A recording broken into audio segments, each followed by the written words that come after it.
Good evening, everybody, and welcome to another episode of Highbury to the Grove. It's the third episode, and if you missed last week's episode, you missed a great chat with Clive Palmer, co-host of the Arsenal Vision podcast, and generally considered to be the conscience of the Arsenal fan base. But this podcast, as always, is a respite from the wins and losses, a break from tactics and talking points, just good old-fashioned fun, chats, and banter with some of the most recognizable faces within our great Arsenal family, telling their stories, sharing their views, and answering your questions. So join us now as we travel from Highbury to the Grove.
Hello, everybody, and welcome back to Highbury to the Grove. If you missed last week's episode, like I said, we had a great chat with Clive Palmer, talked about his upbringing, his football education, the acceptance and comfort level that really led to him becoming an Arsenal supporter, his least and favorite moments as a supporter, the impact and responsibility that comes with being so visible within the fan base, and what the Arsenal community has brought into his life. If you missed it, it's not too late to catch the episode on demand on YouTube, so make sure you go to the Highbury Squad or the Gooners Pod channels to check it out. Tonight, however, we are thrilled to welcome another special guest into the studio from the Arsenal community. We are thrilled to welcome in a man who not only played for the Arsenal for 8 glorious years, has established himself as a top-tier commentator for the Premier League and the Champions League in the UK. We will not call him a pundit because he doesn't like that word, but he's been introduced to millions and millions of younger fans who never had the chance to see him play as a player, but identified him as one of the voices of their favorite football video game. He's also written a phenomenal book, an autobiography called Heads Up in 2019. He, thanks to Gunners.com for the thumbnail here, has 347 appearances for Arsenal, 115 goals, 35 assists, 2 First Division championships, 1 FA Cup, 1 League Cup, 1 Cup Winners' Cup, and 2 Golden Boots. Of course, we are talking about the one and only Alan Smith. Alan, thank you so much for being with us, and welcome to our new series. Yeah, good to be here, Mike. Yeah, lovely. Love it. So it's always great to see you. Today, of all days, and now I'm not talking about the live table, but have you taken a look at the football table recently for the Premier League? And can you tell me where we are in that table? Where are we in the Premier League table? Not the live table, because I understand there was a fluky goal about 20 minutes ago that might have changed it. But yeah. No, we're top, aren't we? As they were singing last night against Luton. But yeah, Sheffield United actually could have scored a couple of goals before Liverpool scored there, couldn't they? So well, there you go. There you go. Tell us how you're feeling. I mean, we're 8 games left in the Premier League season. This is where things kind of started to go wrong for us last year. Not to bring a downer to it, but things seem a little bit different this time. Yeah, I mean, from an injury point of view, Mike, all things touch wood seemed good. I mean, last night was all about getting the 3 points and avoiding injury, which seemed to be the case. Saliba's in majestic form. making the game look ridiculously easy. And as we all know, we missed him dreadfully last season when he got injured. Gabriel, I don't think he's played better in an Arsenal shirt. He's really got the bit between his teeth. So those two giving the team a fantastic platform. They really are. It's looking good. Certainly, we were a better team than we were last year because of that extra defensive resolve. Fingers crossed. It's tight, isn't it? It's extremely tight, but we've just got to keep winning. Yeah, there's not going to be many nails left for any men or women who are just biting them right now. But I'm excited for the run in. So we're starting out with about 150 people in the live chat right now. Here's how it works. We appreciate you joining us starting now and throughout the show. If you have any questions, we'll call them questions for the guest that you would like to ask Alan. This is your opportunity. Put them in the chat as early as you can with a capital G to start it out for questions. And we will spend probably 20 minutes or so at the end of the show going through some of the better questions and asking Alan and getting the answers. So please take a moment as well, as Tammy will tell you, to hit the like button, show us some love. It doesn't take that long. So I wanted to start out with something that you are very well known for, Alan, and that is this thing. Anyone who watched you play throughout your career comes away calling you one of the best headers of the ball in the game, past or present. I saw a statistic somewhere, and I don't know how accurate it is, but it said that you scored 162 goals in the Football League, not including cups and European competitions, and 98 of them were headers, which is over 60%. Is it possible that is true? That doesn't sound right to me, mate. I mean, you saw it. Yeah, it was. It wasn't reputable source, but I did. I tried to find some statistics on that, but I don't know. I've never done the maths. I mean, I've never counted them. I was good in the air. I mean, I'm tall, so it was something that I practiced. Obviously, you try and make the most of your advantages, don't you? But yeah, I don't think it was that many headers. Not everybody though. Not even every tall player is good with their heads. I mean, so I wanted to ask, like, in your early training and youth football and all of that, was it something that you took extra work on, or was it just that people were lumping crosses into you because you were tall? Were you always taller than the other kids? Did you tower over defenders? I was actually taller than the other kids. I remember playing for my primary school when I was about 9, perhaps. It goes up to 11 in England, and we were winning about 8 or 9-0, and I think I scored 7 of them. But I was a lot taller than the other kids, and one of the dads from the other side was going, "Get him off, he's older than all these kids, it's not fair, get him off." And my dad had to put him right, say, "No, he's the same age, he's the same age as your boy." I was I don't know where it came from, the height. My dad actually was quite short, and my mum. So I'm not sure where it came from. My brother's fairly small, but I didn't go out of my way to practice. I would not say, as you become a professional, you do crossing practice, so you're getting a fair amount of headers when you're doing that. But it was just something that I was good at. The timing of the jump is everything. And when I got to Arsenal as well, because George Graham was a very good header of the ball, as he constantly used to tell us when he was a player, and he used to give me a few lessons on the art of heading. Now, the art of crossing. I mean, we all talk about how a guy like James Ward-Prowse, for example, is known internationally for how good of a striker of the ball on a set piece or a corner or just a cross. I mean, he's not known to be an exceptional player, but he's really good at that. So are there players that you played with either at Leicester or of course with Arsenal that were just above the rest when it came to just putting it right where it needed to be? How important is the cross in a header? Obviously it's got to be on target, but are there, leading you by a certain amount of bend? I've always wondered, is there kind of a telepathy between the person who's crossing and the person who's going to go for the header, or am I overthinking it? No, if there's an understanding between the person out wide and the person in the middle, well, then you've got a great advantage knowing when that person out wide is going to put it in. There's nothing worse than thinking, oh, he's checked back, and you're making runs trying to get ahead of your man. And then you've got to make another run. Lee Dixon was a good cross for the ball, roving up that right-hand side from right back. He could cross it. I had a good relationship in the 88-89 season with Brian Marwood. Now, Brian on the left wing, he was right-footed, and he would quite often not even beat his man, his fullback, but he'd just duck inside and he'd whip a ball in with his right foot. And as soon as he's ducked inside, I was ready to go. And so whether it came to my head or my feet, quite often it was to my feet, but you knew when the ball was coming in. So that, I think that's vital in that relationship. Brian, he didn't overcomplicate his game like some wingers can.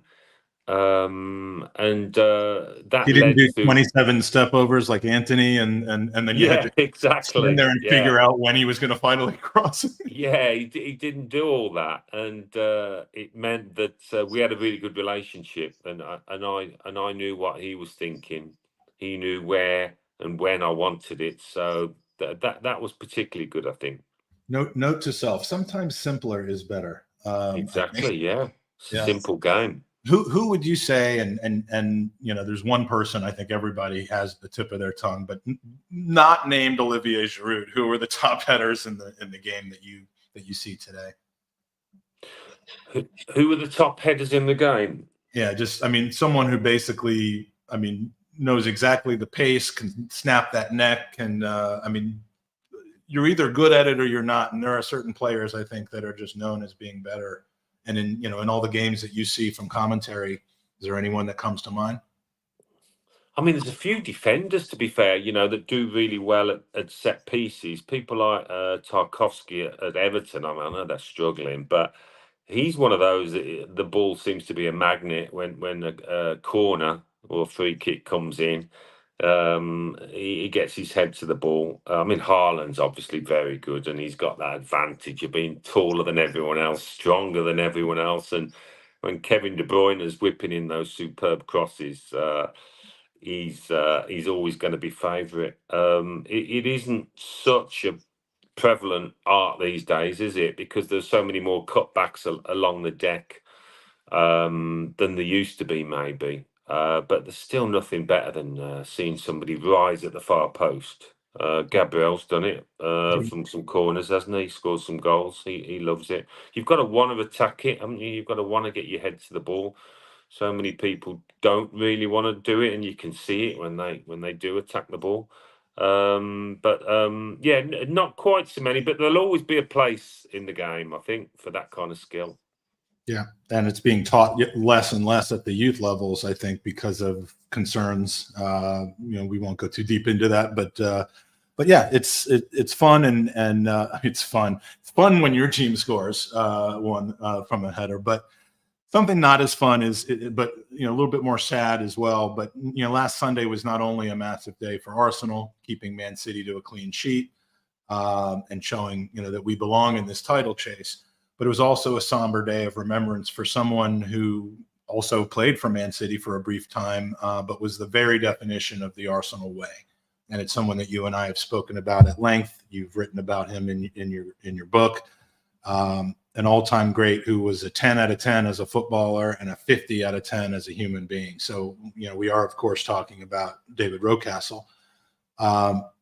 Like I said, we've spoken to each other about Rocky on multiple occasions, but, we have somewhat of a new audience, a lot of people who may not have seen those. So can you tell our audience a little bit about how Rocky impacted your career, your arrival at the team, and how he and his family impacted you personally? Yeah, the first time I'd seen him on the telly, actually. I remember a feature on him. He was living in the south of London, where he was brought up, and it was his route via the tubes left, right, snaking up through London, over the Thames and to Highbury, where we had to be for about 8:30 every morning. He was obviously a player of promise, and I was looking at him, I think, oh, he looks like a good lad. But we went to Penny and I once with Penny, my wife, and I once we joined Arsenal in the summer of '87. There was an end of season dinner in London. I don't know why. It seems a curious thing because we didn't have any after that, I don't think. But there was an end of season dinner, it's probably for charity, with all the Arsenal lads and some supporters. And I was on a table. I think Graham Ricks was there with his wife and one or two others. And then this young lad walked across, introduced himself. Hello, my name's David Rocastle. If there's welcome to the club, it's lovely to have you here. If there's anything you need, just ask, I just remember he was so well spoken, Rocky, as well, so well spoken and polite. And he's walked away, and I've said to my wife, "So what a nice lad he is." And he was so young, and it was that maturity that he would come across and be so nice and so helpful. And that's that was my first impression of him, and that impression never went away. He was such a nice lad, that one of those that everybody in the dressing room loved. They just loved Rocky, and of course on the pitch he was a star. He was so skillful and so brave. He could mix it physically, couldn't be intimidated. He had some great battles with Stuart Pearce, who was playing for Nottingham Forest, and he just loved that physical side. He would never back down, but his feet were so quick. And talking across us, he could whip in a lovely ball. But we became really close friends, as we did with Janet, his wife, and I've got three lovely, they're not kids anymore, Melissa, Ryan, and Monique. I was at the Luton game last night, and I was with them. We did an interview pitch side with them, and we had a good catch up afterwards. So we're really strong as a unit. We regard them as family, really, the Rocastles. But Rocky was, he was a bit. I know when people pass away, everybody's brilliant, aren't they? But he was a bit different. Rocky, he just stood out a little bit, for whatever reason. You mentioned family. I mean, we at the beginning of, I think it was 2021, maybe it was about 3 years ago. We did a podcast with Ryan Rocastle, and I brought you on kind of as a surprise to him. And the first thing he said was, "Oh, Uncle Alan." Yeah, Uncle Smudge. I melted when he said that, because I mean, having lived through and watched that era, you were just all icons to me. I was a 15-year-old kid watching a bunch of guys in their 20s and some in their late teens just do magic on the pitch, and never thinking I'd get to know anybody on a personal level. But I just always imagined that there was this camaraderie and closeness and this chemistry amongst you. But I mean, to the point where 33 years later, Uncle Alan. It's wonderful, and I've gotten to see Janet and Monique and Ryan. I haven't met the other sister yet, Melissa. Melissa, but just a absolutely lovely family, and it just it all starts at the top with the two parents, and I've heard that David's brothers are also really fine people. One of them played in the States, I think, for a little while, but.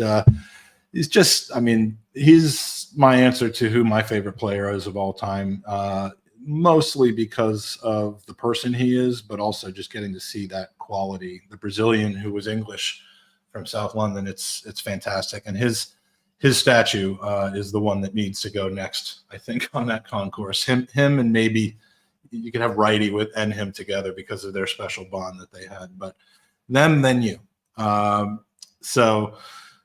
Speaking of team chemistry, though, we've heard about the chemistry of the late '80s squad, the Tuesday Club, the characters on the team. Good mix of kind of young and up and coming players, many of whom were brought in from the lower divisions, along with the grizzled veterans, as we would say, of the game, David O'Leary and Paul Davis and otherwise. With a coach like George Graham, who comes across as really being a disciplinarian, a taskmaster, very, very driven, in some ways, it's very, very similar to what we see from Mikel Arteta.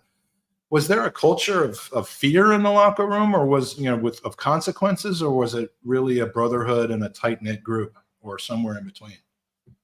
Oh no, there was an element of fear, I suppose, with the gaffer and respect. When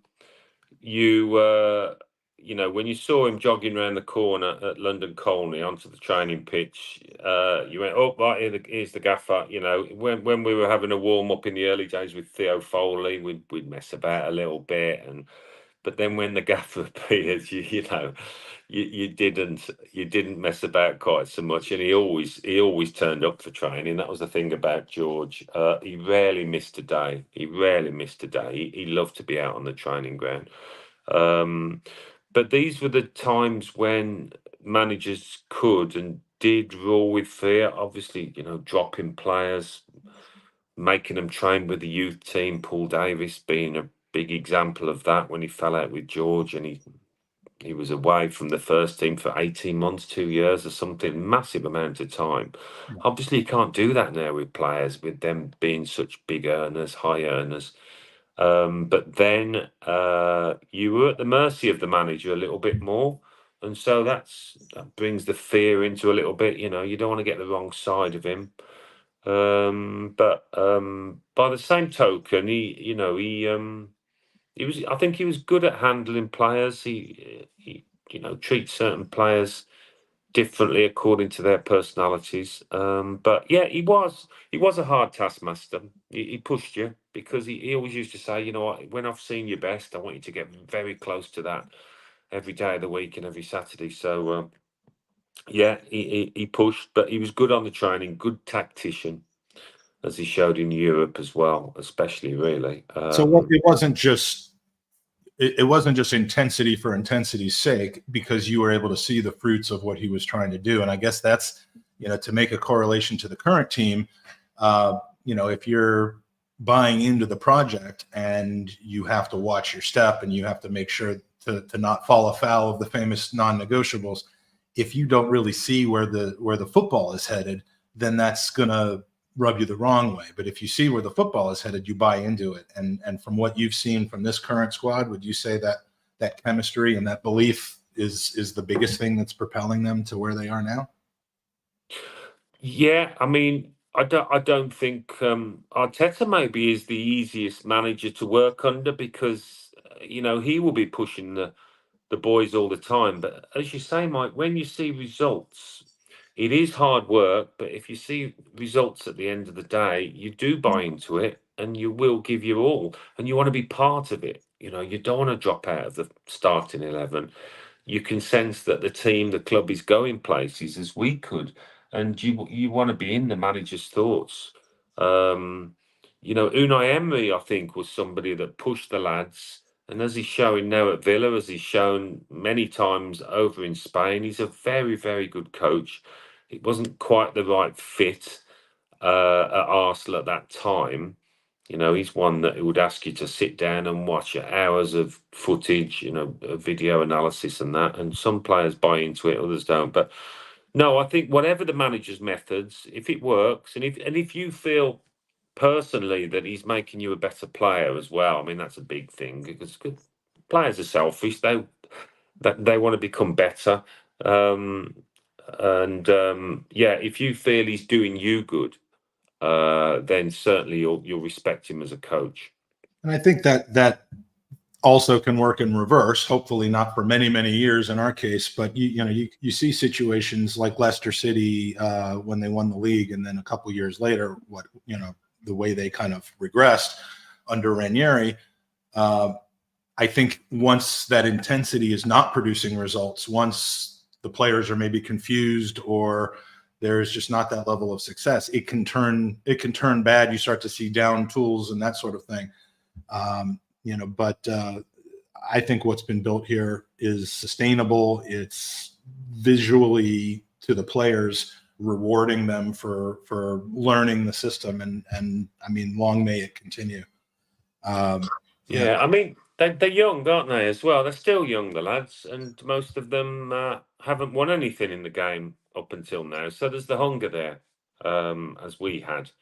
They're not kind of a jaded bunch of footballers that have True. won things, and you're going to have to keep pushing them. I mean, this is why Guardiola is such a genius of a coach. You know, he's got these lads that have won multiple titles, Champions League and that, but he's still got ability to keep pushing and keep the hunger in those players. But yeah, our boys at the moment, they all want to achieve and do it together, and they can see the possibilities of that.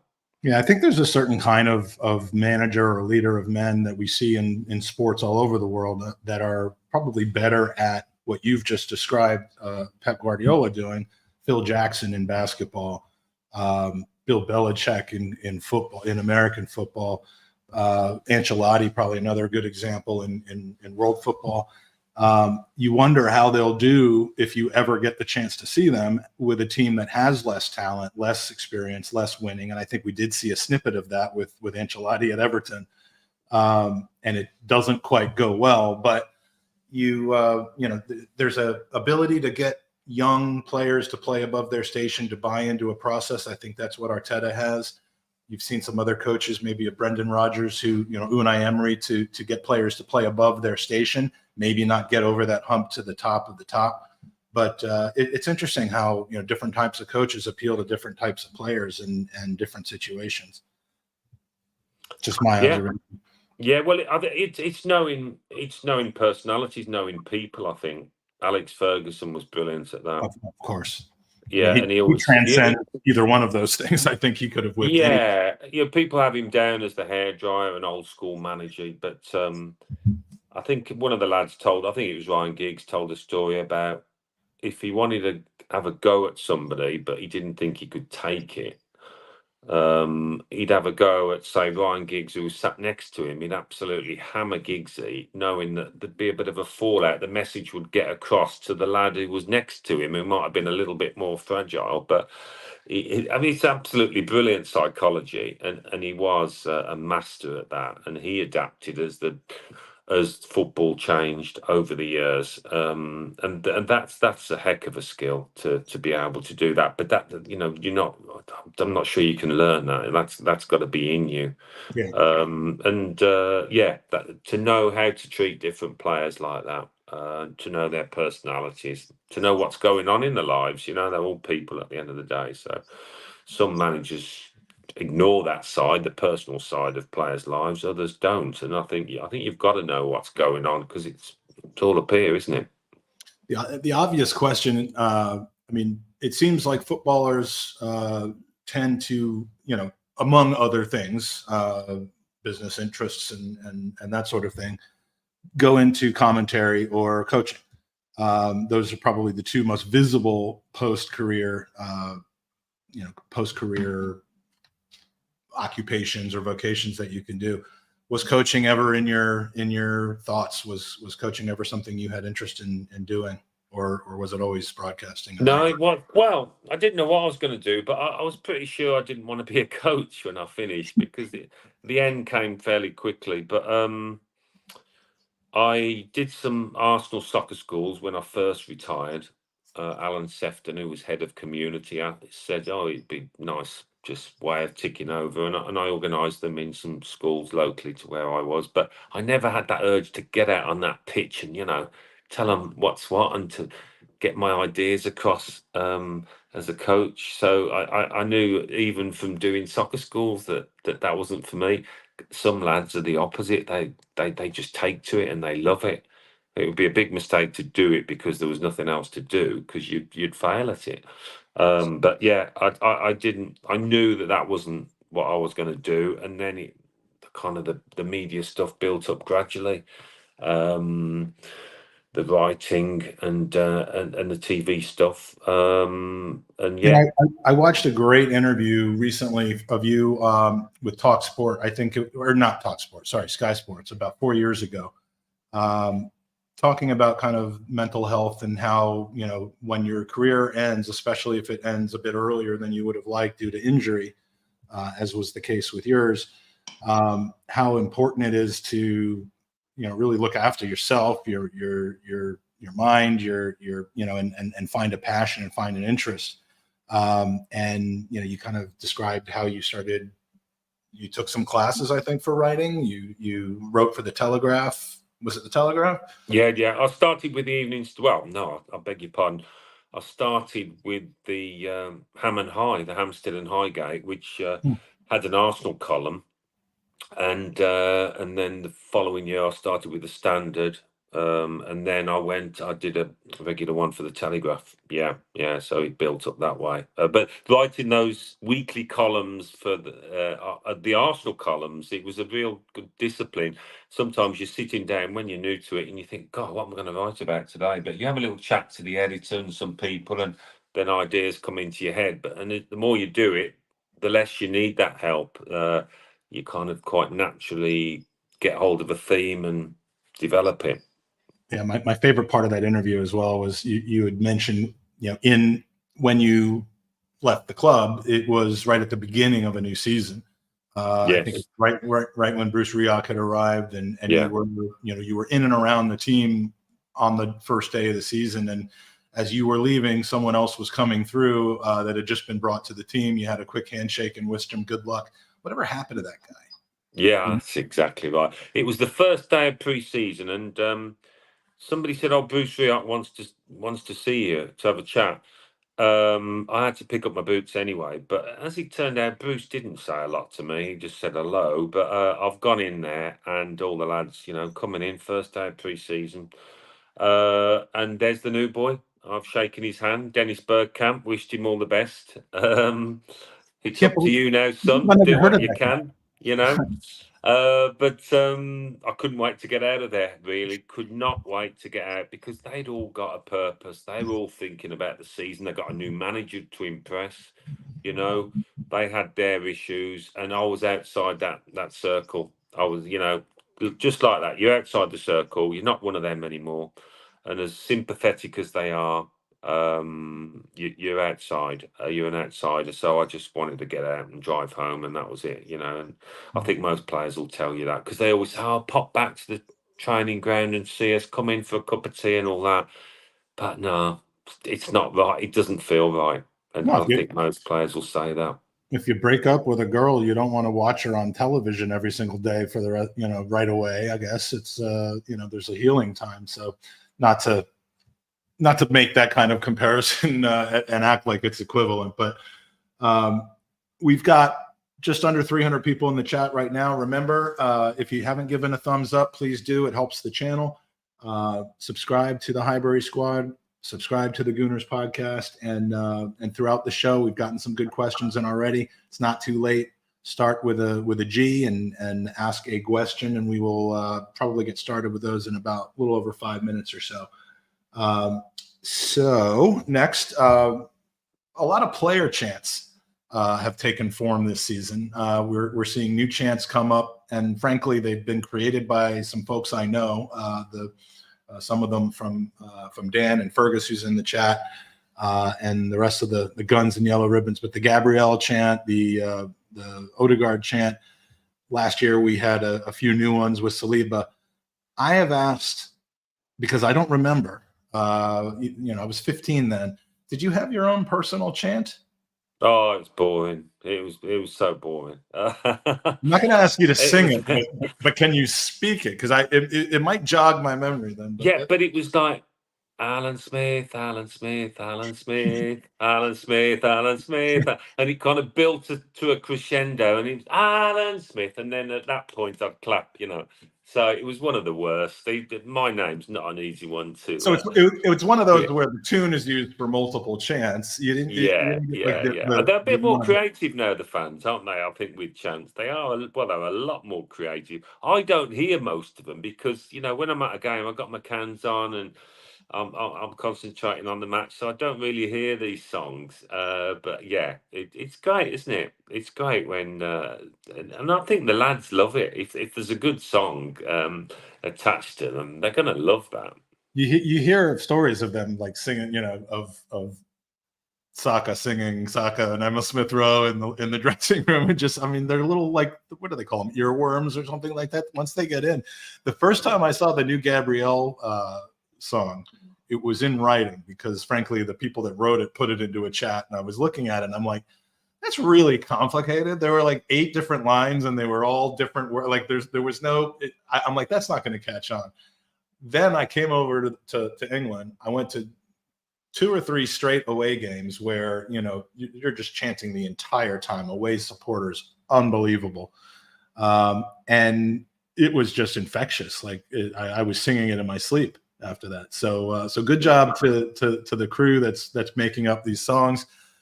Social media, I'm sure, has a lot to do with them spreading and kind of becoming known. If in the old days, if you just stood on the North Bank by yourself and belted out a new song that you'd written, no one else knows the words. You're probably gonna annoy people more than you were gonna get it to go viral, or whatever the equivalent of it that was in those days. But all right, so you did have a chant, though. I think I kind of remember that. So yeah. I had a slightly different one at Leicester. It was he's here, he's there, he's every where Alan Smith, Alan Smith. Used to be not before the watershed, that one, but yeah, that was the one at Leicester. That's fantastic. So we've talked about the environment within the dressing room, but the atmosphere.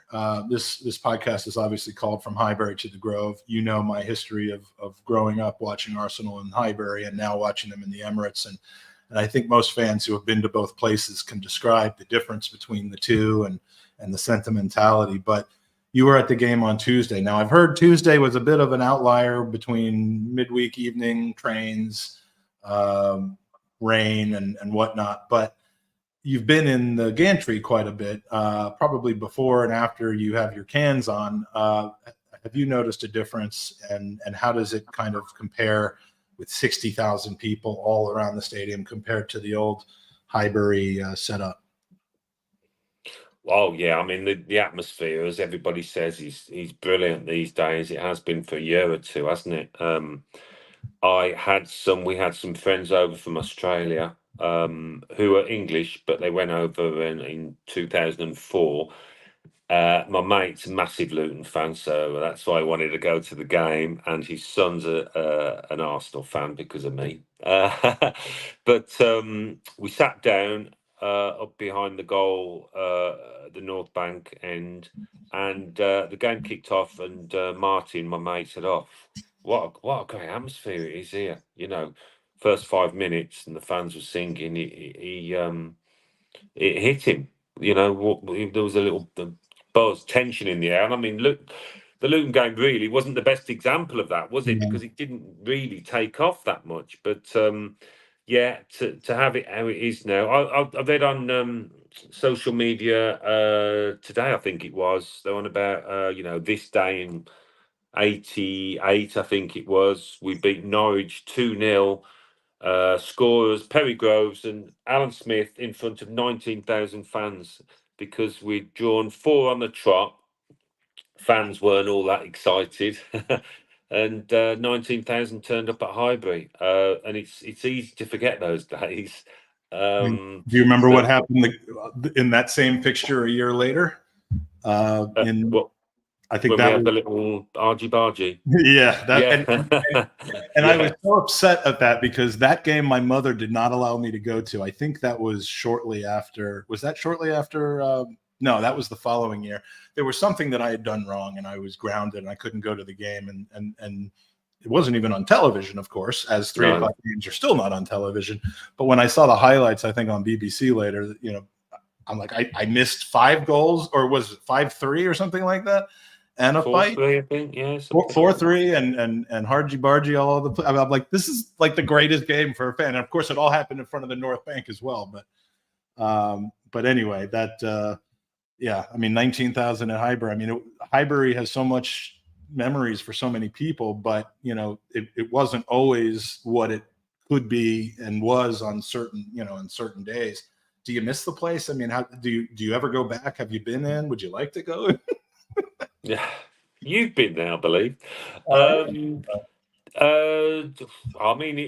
it was. I was saying to my friend the other night, there's no other ground that's been retain like that, is there? Obviously, because of the listed stands, no other ground that's been turned into an apartment complex. I don't know if there will be moving forward. Obviously, Liverpool have stayed where they are. Old Trafford's going to be really developed. They're not going to move sites. I mean, Everton, they're moving down to the docks, down to the Mersey.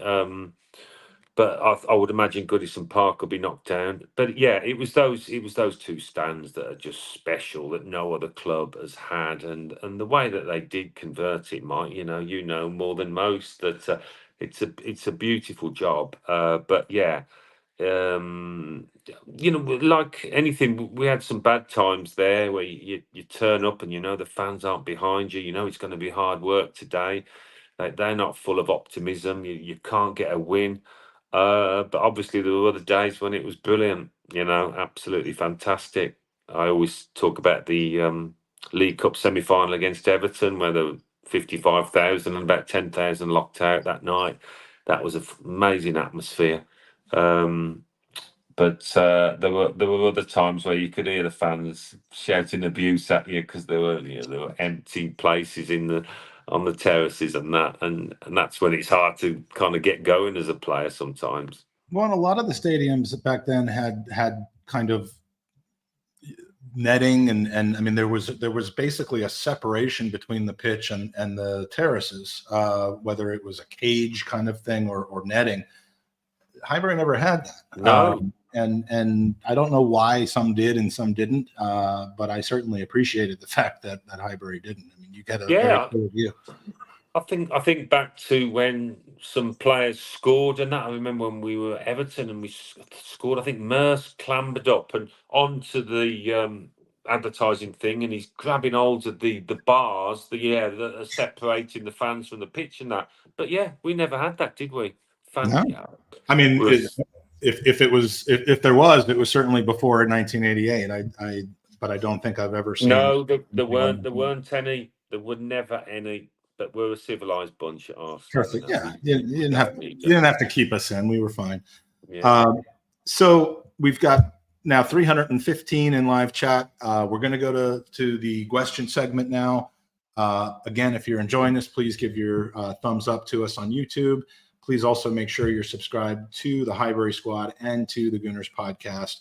You can go to YouTube and search for Highbury Squad, search for the Gooners Pod, and subscribe. The questions segment is brought to you by Zenith Coins. Zenith Coins makes some beautiful mementos and pieces. This is the brand new North Bank coin that is available. You can go to www.zenithcoins.com and use code HSN10 for 10% off your purchase, and follow at Zenith Coins across all social platforms. I also wanted to mention, because this is episode 3, and I'm in my 3rd different location for doing this podcast in those 3 episodes. So you'll notice a new background. All of the artwork behind me is from the fantastic and amazing Ruth Beck. And if you look at the scroll on the bottom, there is a special offer for Ruth Beck's art. Go to buyruthbeckart.com. All of her artwork is famous Islington, Highbury, stadiums, players, Emirates, just everything that I love about North London is encapsulated. We've even got that famous scene here after, I think this was after 89, of course, and there's tons of different kind of Easter egg things in there. So it's an amazing work from Ruth. So we appreciate Ruth. So now for some questions, let's see what we have here. This is from Demsec. Kind of covered this a little bit, but how long did it take you to adjust to not playing football? Did we kind of answer that question, or is there a kind of a time frame where at some point you felt more comfortable being around it? Yeah, I mean, doesn't happen overnight. That summer was a tough one. We went away on holiday and everything, and you're just wondering what the future holds. And then, of course, first day of the season, well, you talk to your old teammates during pre-season, how's it going and everything. Then first day of the season, you turn on the telly and they're trotting out all fit and suntanned, and and that's when you really feel it. But I just got my head down and got on with it. You know, I had to leave it behind. It hurts, but I had something. I was lucky. I had something to get my teeth into. The writing at the start, really, and that's the way it went. I had a young family to support, so there was not too much time to feel sorry for yourself. I had to go out there and earn a living, and I did. But yeah, so, I mean, a lot of the lads went on. I mean, you look at Tony and Baldy and Dicko, Nigel; those lads went on till about 38, 39. So, you know, I was 32 when I packed up. So it makes it even harder in a way. Well, but you got your foot in the door, and you're cruising now. So, a question from Christian: how does Alan think his own game would translate to the modern game? What player does he see in world football that exudes similar qualities to his own? We talked about how a lot of people really aren't known for using their head, but that, of course, doesn't define you as a footballer. You were good all around. But do you think you'd fit in the modern game, or have those differences that we talked about a little earlier make it a little harder? Yeah, no, people always say that, don't they, about the players that used to play, saying the 80s, 90s, you know, would they fit in? But yeah, you just adjust, don't you? I mean, if you're a good player, you're a good player. Better training methods, better sports science, better physio work makes you a fitter player, more agile. So yeah, because I did love your it's answer, more. but I did love your answer, but Liverpool have also just conceded. That's what that was all about there. Is it So 1-1? it is 1-1 right now. Oh, Sorry, wow. I didn't mean to interrupt you, but that No, was no. It's a more technical game now, isn't it? But you know, without blowing my own trumpet, technically, I was good. I had a very, very good touch. I worked on it a lot. So from that point of view, it's a quicker game. Pitches are. I looked down at the Emirates. I said to my mate the other night, I said, "Fool, pitch is struggling a bit, isn't it?" He says, "Yeah, it's a carpet. You know, Kenilworth Road. It's still good. Is ground, but it's not quite like the Emirates." So you know, that ball zipping across the surface, I would have enjoyed that. So yeah, I think I could have adjusted, no problem. I know the answer to this, but we're going to ask it anyway from Moss. So, Smudger, have you ever had a smudging ceremony? Not sure what he means by that, but why the nickname? It's Moss. It's not a complicated story. But What's the question? how did you get the nickname Smudge? Oh, funnily enough, a lot of people don't really know that, but it's just a nickname for Smith. Whether it's I think probably in the south more than other parts of the country. So when I came down to Arsenal, the lads just started calling it me, I think, after a bit. Because in Leicester, it's a dodgy name for Smith, a nickname. It's Smeggy. And I think I've probably told you this story before, Mike, when it was an England break, and me and Tony Adams, we had an off day. It was the Saturday, and we weren't playing. We were probably playing the following Wednesday or something, and we got the chance to go to Watford. Me and Tone went there. We were in a box, and then for the match, you sit outside that box. And Watford were playing Leicester, and the Leicester fans did ever so well. They saw me sat outside this box, and they started singing my name, and they started singing "Smeggy, Smeggy, give us a wave." And Tony looked at me and went, "What's Smeggy? What's Smeggy?" I said, "Oh yeah, it's the Leicester nickname for Smith." So since that day, he called me Smeggy. He was the only one, because he was the only one that was there at the time. But Smudger is new team, new nickname. I mean, you know, yeah. really No, was a fresh Smudger. start for you. So, Yeah, oh I man, prefer Smudger. I prefer Smudger. I think that's the one that needs to stick. The other one, just there's something not right about it. No. From I'm not going to get this right, but Helgi Magnuson. I'm guessing he's from a Scandinavian country. Sounds like Iceland to me. I don't know. Oh, that's true. That's true. Question for Alan Smith: which defender did you find the worst or most difficult to play?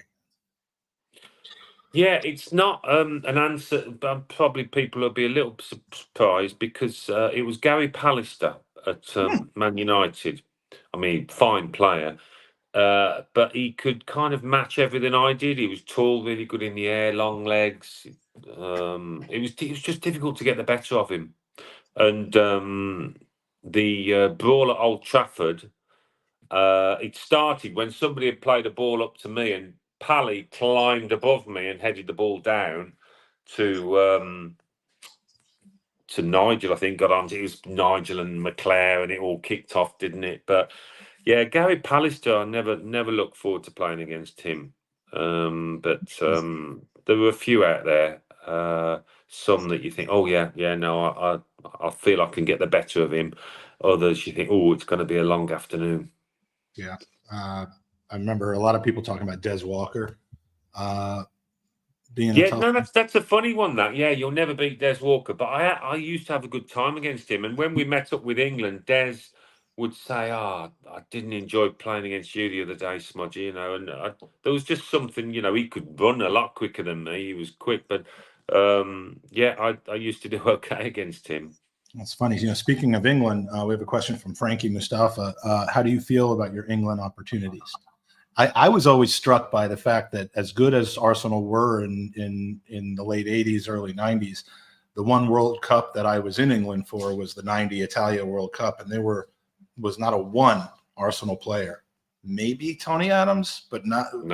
No. I don't think there was a single Arsenal player on the national team.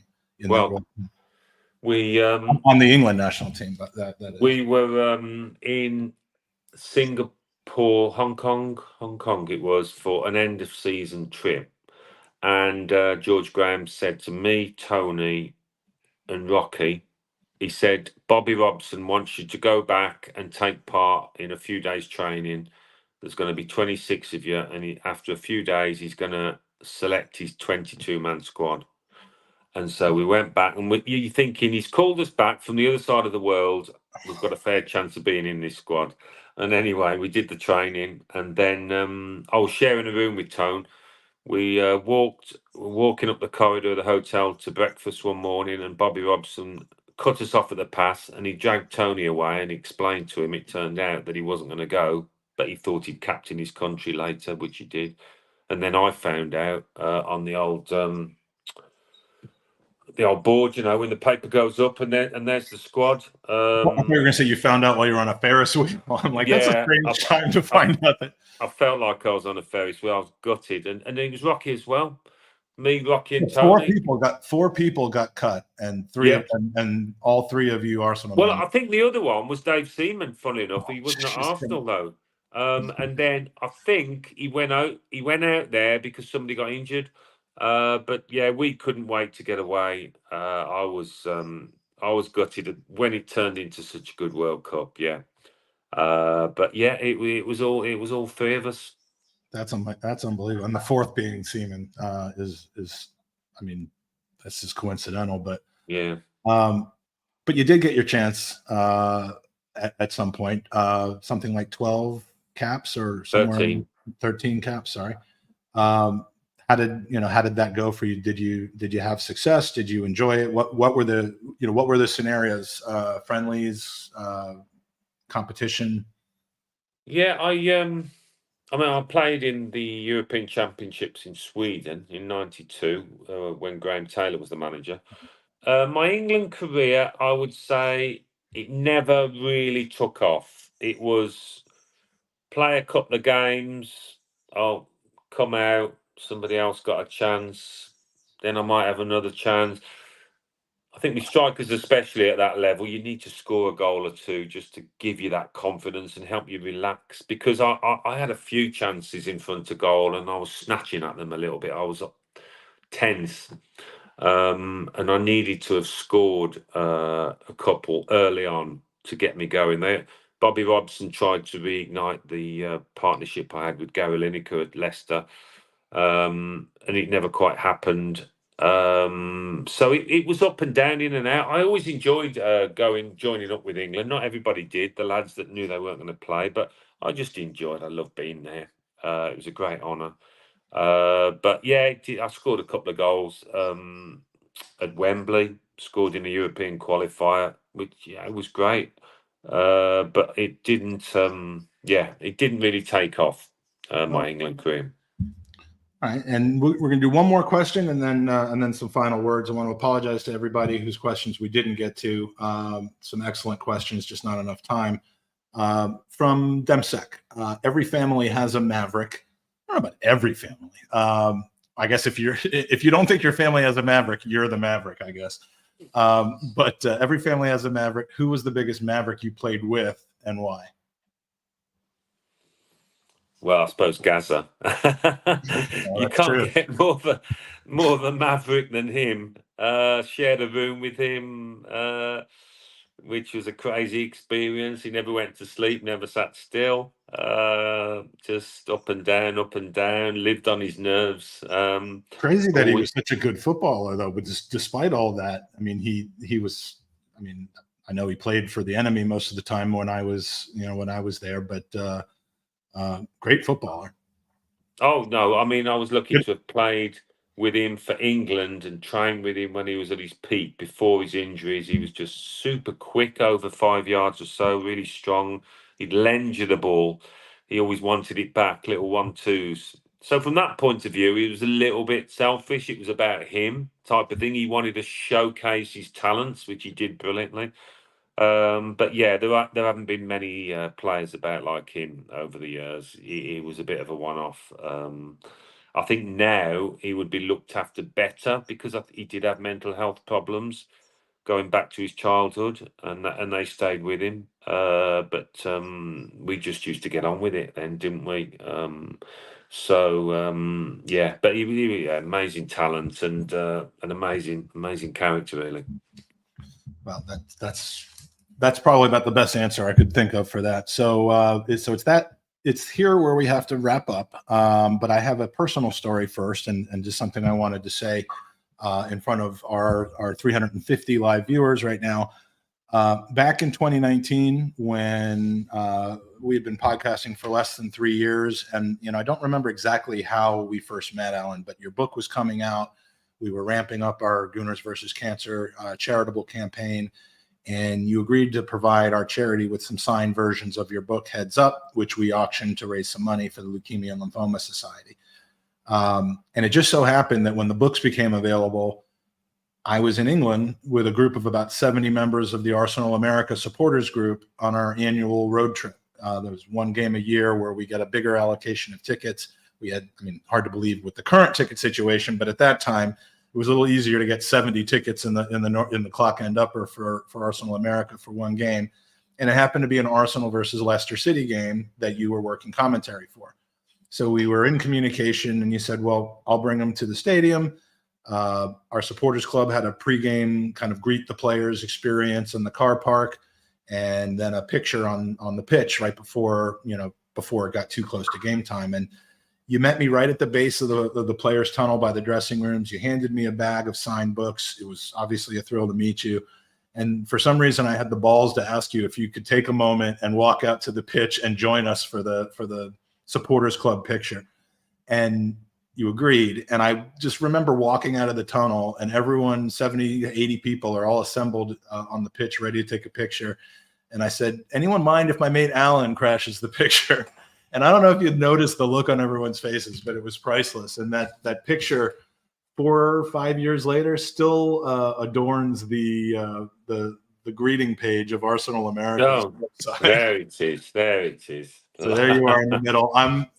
Me and my extra 150 pounds is all the way over to the right there, right behind that flag. But that was a special day, and of course, it was the first of many times that you've taken time out of your day and your schedule to say hello. And I just, whether we're in Brighton or where I was sweating a little bit, or in Fulham on New Year's Eve just a few months ago, or even in Heathrow Airport. Hey, look at that! You were just having your breakfast, weren't you? I was having my breakfast. Now you can see the difference in our professionalism, because the outfits that the two of us fly in, but that was hilarious. I'm glad I happened to check my phone and you saw me coming down an escalator. But the moral of the story is, you think sometimes that players and people in the media and all that have a bit of maybe a nice view of themselves, let's put it that way.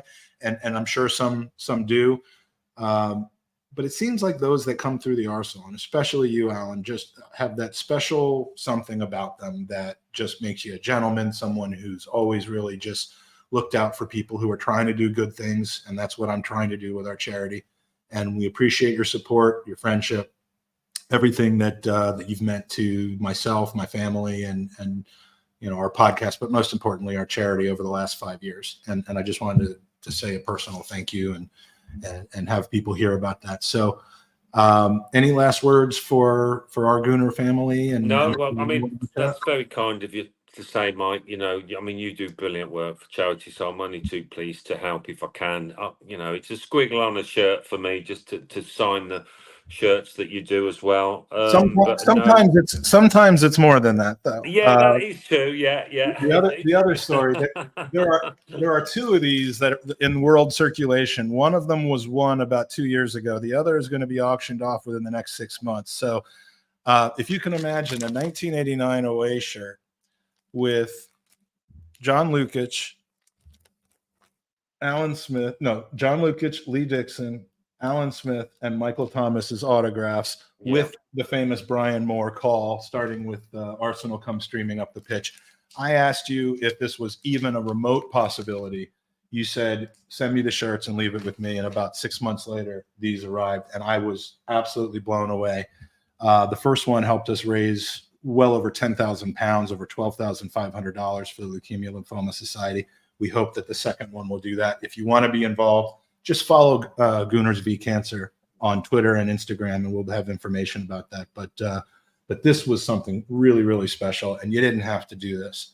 You really didn't have to do this, and you did. So no, my pleasure, mate. But no, everybody listening, just say hello and keep supporting the boys. Hopefully, it's going to turn into a very special season. Who knows? They couldn't be doing much more at the moment. So, exciting times ahead, I hope. And I'm sure you'll all be watching and hoping, praying for something good to happen. So, just want to say hello to you all. Well, thank you so much. Thank you for the last hour of your time. And thank you most of all to our amazing chat, 350 in the chat. Great new faces, recognizable faces. We appreciate your loyalty. If this is your first time here, please follow the Gooners Pod and Highbury Squad. We're doing this every Thursday. We'll be back next Thursday with another great guest. And in the meantime, we have taken you from Highbury to the Grove. Thanks for joining us.